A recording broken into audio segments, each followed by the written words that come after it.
Объем бюджетных средств на реализацию госпрограммы по спорту в следующем году будет снижен. Об этом заявила вице-спикер Госсовета Валентина Жиделева.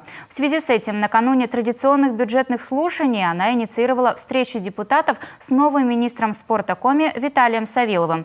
Что будет в приоритете, не останется ли за бортом детский и массовый спорт, спросила вице-спикер. Савилов сообщил, что сейчас активно знакомится со всеми направлениями работы своего ведомства, в том числе с инвестпроектами и анализом потребностей региона. Детский спорт остается в приоритете, заверил он, так же как поддержка профессиональных команд и тренерского состава. Министр рассказал, что имеет большой опыт в разработке и эксплуатации крупных спортобъектов и сооружений, знаком с нормативной базой в данной области и уверен, что вместе с местным профессиональным сообществом ему удастся справиться с поставленной задачей, и спорт в республике будет развиваться. Госпрограмму развития физической культуры и спорта Госсовет планирует рассмотреть 10 ноября.